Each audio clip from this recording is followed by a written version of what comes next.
Hello, everybody. This is Animezingly Baka, the amazingly stupid podcast all about anime and movies and TV shows and manga and comics and books and music and so much more, but rarely ever is. Except video games, of course, because we have plenty enough.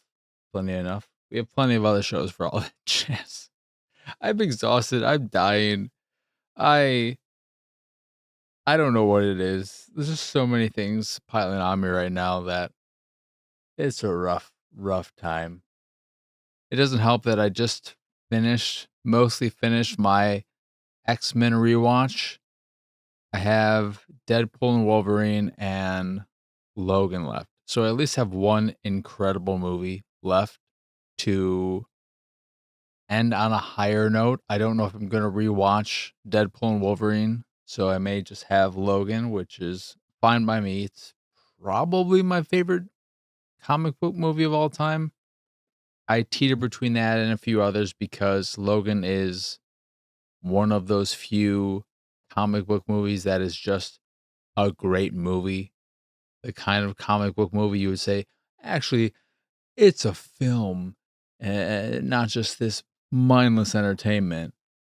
But at the same point, because it is more serious and not the most fun watch, it isn't the most rewatchable movie. It's not a movie that I would say at any point, yeah, I feel like Logan. No, it's more of a mood type of movie. And then you have things like Spider-Man 2, which I'm way more down on as I've gotten older. But for me, I love the first Avenger as a Captain America fan, even though that is easily the least favorite amongst most people. It is my favorite. It's my favorite Marvel movie, period.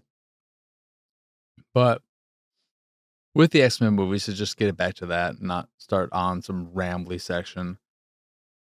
If you've watched all the movies, and I mean all of them, you know how bad it gets at the end. Apocalypse is pretty bad. But if that's where you stopped, you have no idea how bad it gets.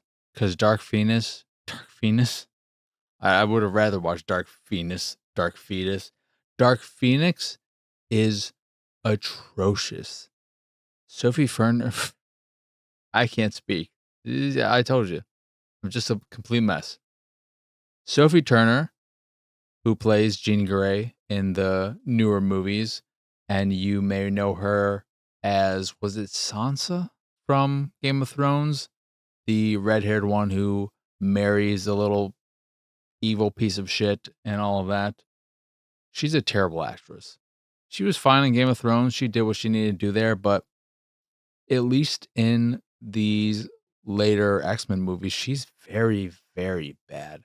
And it has me concerned about the Amazon Tomb Raider series. Dark Phoenix is so bad. You have this alien threat that wants her Dark Phoenix powers, but they can't. I don't fucking know what's going on. I'm guessing that that has some basis of existence in the comics, and they didn't just make it up for the movie. But it's only redeeming. God Almighty, its only redeeming quality is getting to see Magneto use his powers in some fun ways. Other than that, the rest of the cast is just thrown away. I don't know. Their version of Nightcrawler, I don't care about him. Beast is whatever. I mean, Beast has some moments, I guess. Professor X kind of fucking sucks.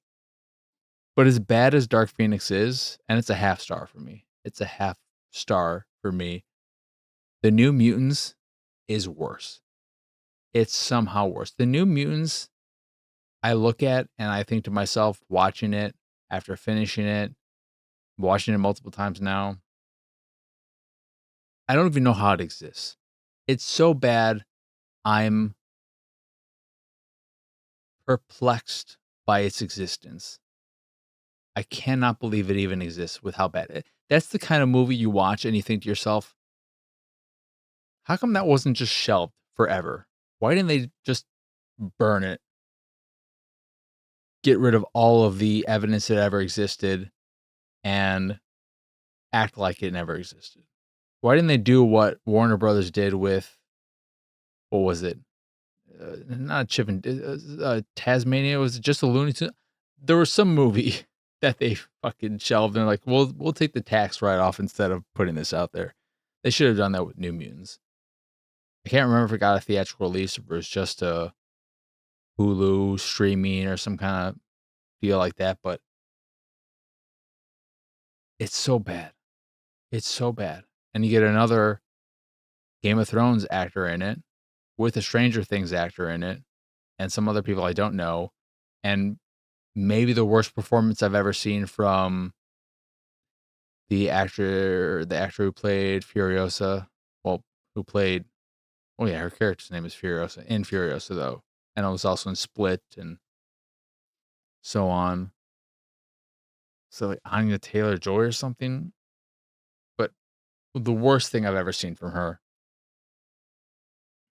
It's just, it's exhausting. The best thing about at least both those movies, I guess, would be they're under 2 hours. And I think New Mutants is maybe a little over 90 minutes. So at least they don't last a long time. Whereas Apocalypse was, unless I'm remembering it wrong, I think around 2 hours and 20 minutes. That movie just goes on and on. And it starts off okay. The first 30 minutes or so is not great, but it's not bad. And then it just keeps going on and on and on. And you have Apocalypse amplifying these characters' powers, turning their version of Angel into this metal angel. It's like, oh, I'm a fucking rock star. Look how cool I am. Now I got metal wings and I can shoot them off and I look fucking rad, don't I? No, you look like a fucking loser. Anyway, anime. I just realized too that I'm 2 weeks behind on One Piece now. I don't have the drive to watch it, I guess. I don't know. This episode of Witch Watch was pretty fun. You had it focused entirely, not even a part of it, but the entirety of it on those two anime manga fans who are working. You have the teacher and the student working together on creating their own fan manga of the show. I forget the name of it. But it was a fun episode. You had the younger one, the student, meeting up with the fan she met online in person, and she talks like a grown man. That confused the teacher into thinking she was a grown man, but it's just because she talks and hangs out with all of her father's friends that she talks in this weird manner, which is fun. They go to a con and the teacher accidentally over bought the amount of fan mangas they were gonna try and sell at the event. Instead of 100, she got 1,000. But they ended up selling through all of them, even though there were some errors. Thanks to, and I was like, okay, the witch is using her powers and everything is working out fine right now. Something's gonna go awry, and she ends up using the color of the ogre's hair to print out this missing dialogue in all the comics.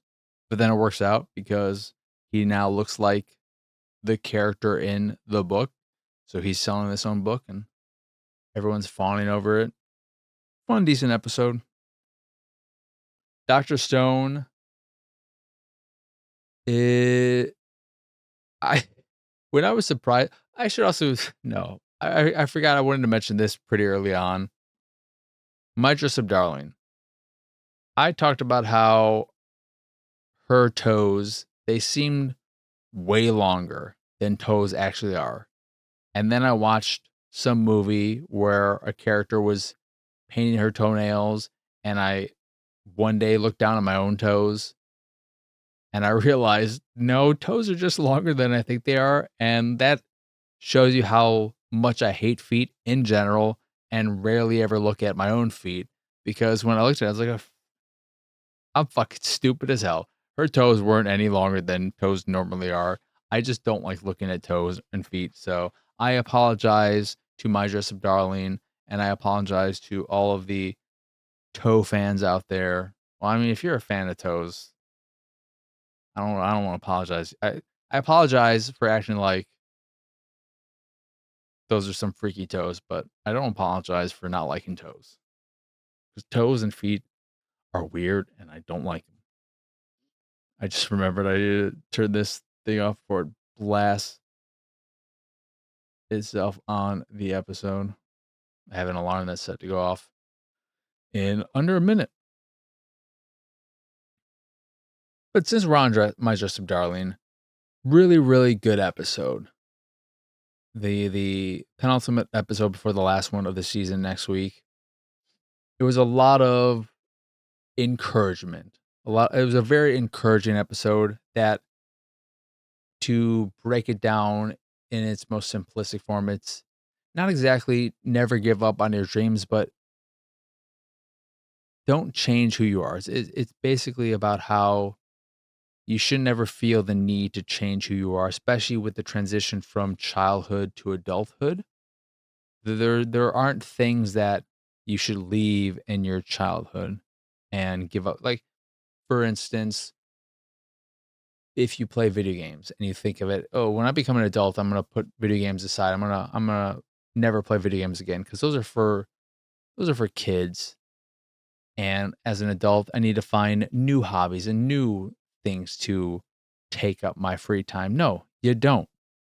When you become an adult, you have different responsibilities. You will likely have more responsibilities. And if you have a family, you're going to have that on top of all your own responsibilities. But what you do with your free time, what your passions, your hobbies, your loves are, they don't need to change and they shouldn't change. Don't change who you are. If you love video games, if you love anime, if you love comics, if you love collecting this, collecting that, whatever it may be, don't feel ashamed of that and don't throw it away. Because if it means something to you, then it's important.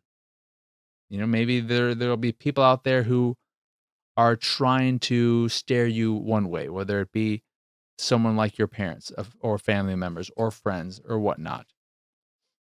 Don't let them sway you so easily, because there are plenty of people out there who are on the opposite end of that and are very supportive and will share that love, and you can connect with them through that shared love. So I thought that was really nice.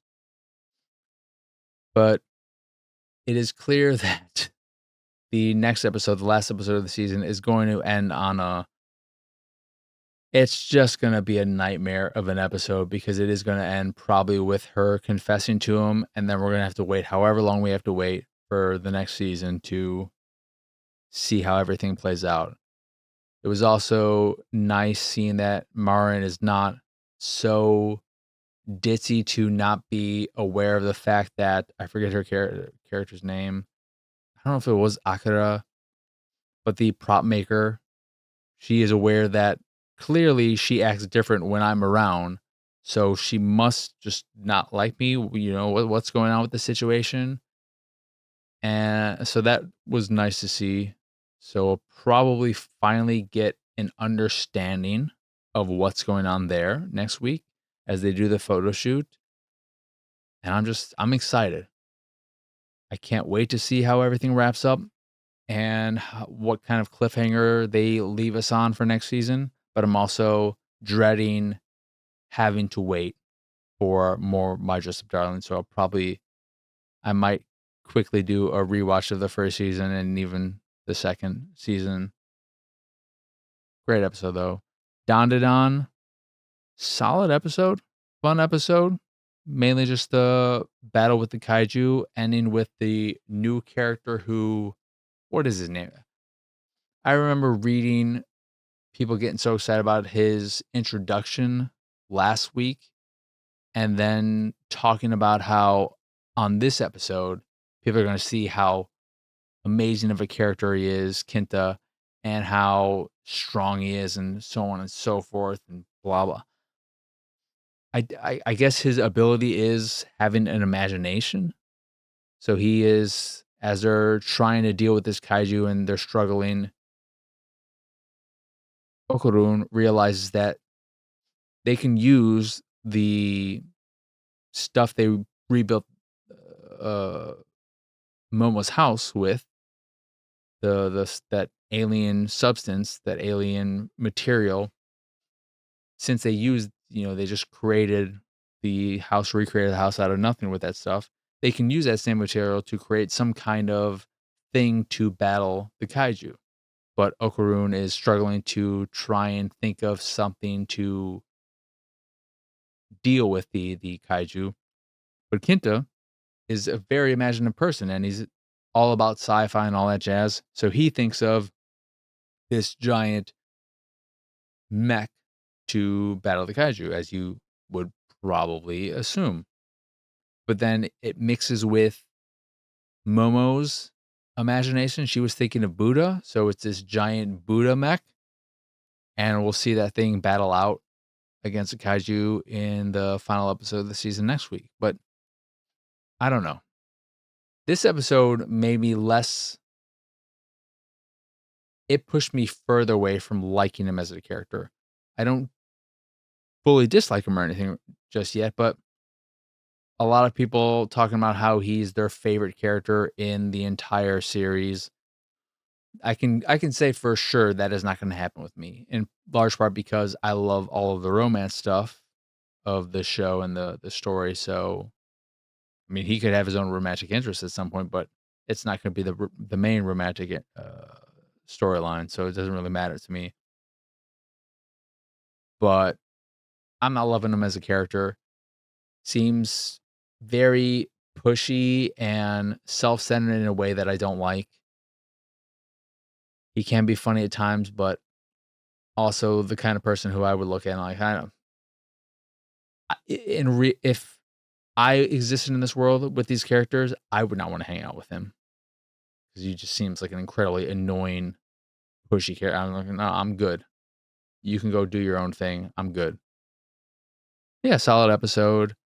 Gachiakuta was a decent episode that ended on a really strong note. So it picks up where the last episode left off with the young new artist and her ability, them getting their artwork done to prevent them from getting any kind of instant kill against trash monsters, their protective spell barrier, however you want to call it, as well as then going back to headquarters so that Rudo could get his mask that would allow him to breathe in the especially toxic zones of the surface area. And then they go off and battle against a bunch of scorpion trash monsters while trying to reach this woman. I can't remember the reason why they're going after this person, but they fight against a bunch of monsters. Reaper, she takes down a lot of them on her own. She seems very, very strong. I don't even know if we saw Engine partake in the fight in at all. Zanka took down another one as well, kind of begrudgingly. He's like, hey, what are you looking at me, Scorpion? Fucking Reaper over there killed your friends. Go bug her. I'm just standing here.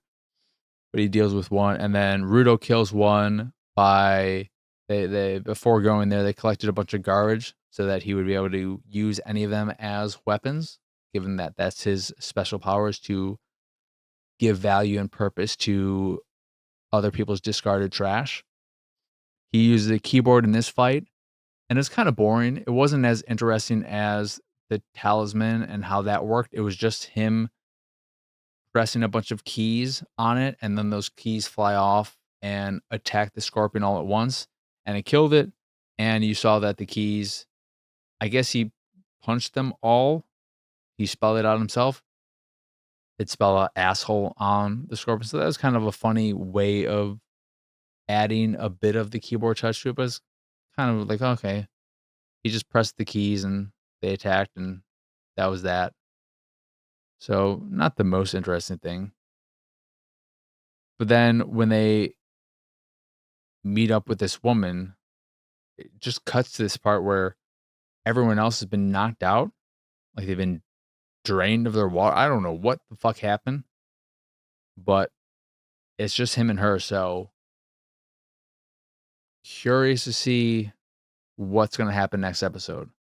I also found out when I tracked my stuff that Gachiakuta is actually a 24, 25 episode season. So we're only at the halfway point. I don't know if this is, I don't know the source material, how much of the story is. So because the pace it's moving at, I could see the whole story wrapping up after this season is over. So it could be a one and done series. We'll see though. Back to Dr. Stone. Decent episode. Decent episode. After the craziness of the last episode. The last episode was really good.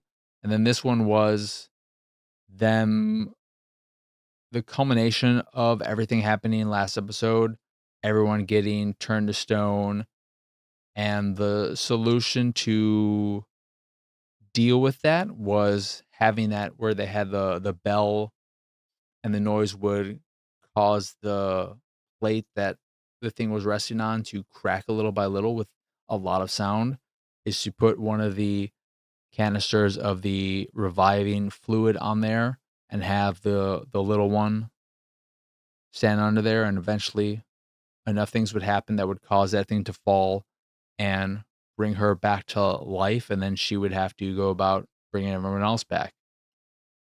So it is a pretty calmish. The start is exciting, but then it is a bit of a calm episode after that, where she eventually comes back and now has to figure out how to bring the others back, find more of the fluid, do whatever she has to do. So yeah, it's definitely, we're definitely getting close to the end. I think what I saw was that there's only one more season left, or a third cour. I don't know if it's going to be considered a third cour of this, but you can see the light at the end of the tunnel. But a good episode. With the summer Hikaru died, this episode was very, very lore heavy. It was very much so about what is going on, what's with this curse, more about the Indo family and how their role in it, getting a little hints of all of that. You learn about how part of what started this curse in this tunnel thing is that there were these body parts found, and people would find leg bones over here, arm bones over here, but no one ever found the skulls. And then you learn how they would cut off people's heads, typically people with terminal illnesses or the elderly, and offer up their heads to this thing to get. I I was not in the right state of mind to consume all of this story and lore and information. So it's kind of an episode I have to rewatch because of that. But I'm very fascinated about everything, and because we only have a few episodes left, I have to assume we're going to get another season. We need another season because there's no way they're going to wrap things up. Learn a bit more about the exorcist guy. I'm curious about the organization he works for, the company. I think they've referred to as just the company, and I'm curious what that's all about, because it sounds like it's a yokai based company, but how does that work? What exactly is that? That older lady knows some stuff too. So there are a lot of things going on right now, and I'm curious as to what everything is. And then Kaiju number 8 was a decent episode because it was more so about It was more character based, and I think I like it when it's more character based than action based. There's just a lot of nice interplay, a bit more of a Hoshina training. Kafka, yeah, Ichikawa calling up to check in on Kafka. There's some nice stuff there. The highlight of the episode was definitely Kafka and oh, what's her name? But the woman who he wants to stand by her side. That's been his goal this whole time. Them talking and reminiscing and all of that was really, really good. So I really enjoyed this episode. Even though I've been down on the season overall, I've enjoyed the last few episodes, especially this one though. And then Sakamoto Days was fun. Fun episode. I really, really like that. Is it Kendo? The one bad guy who is the main, I think you would consider him the main assassin for, why don't I keep calling him Stain? No, not Stain, Slur. Gaku. I really like Gaku. I like his look. I like his vibe. And you find out that he is one of the 3 people who were recommended, who are partaking in the test. He's actually controlling, seemingly through mind control. I'm curious what's going on with that person. But he's using this person to try and recruit members for their evil organization. And it ends on everyone coming together to try and deal with this person because he fucking takes out all of the teachers like they're nothing. So, yeah. Fun episode. Learn more about the Soen character. She's actually the niece of the woman that Sakamoto knows. Get a nice battle between the psychic and the Sakamoto superfan. Yeah, decent episode. As you can tell, I'm so out of it, so we're gonna end the episode here. Anywho, that is going to do it for this episode of Animezingly Baka. As always, I appreciate each and every one of you. Those who are here, those who are here. No, what am I doing? See, that's how out of it I am. I was just going out using my streaming outro right there. Anywho, that is going to do it for this episode of Animezingly Baka. As always, what am I saying? I forgot how to do the outro to anything. That'll do it for this episode of Animezingly Baka. If you enjoyed this episode, or any of this stuff I do, and I have no idea how you would enjoy this episode, but if you did, thank you. But if you enjoyed this episode or any of the stuff I do and what have you, you can support me and my nonsense over at patreon.com/pxs.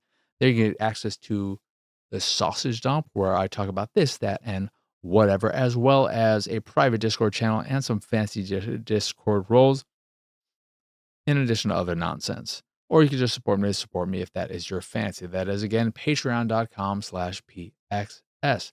In addition to the Patreon, you can find links to the site, the YouTube, the Discord, and so much more over at pxsausage.com. That is the letter P, the letter X, sausage.com.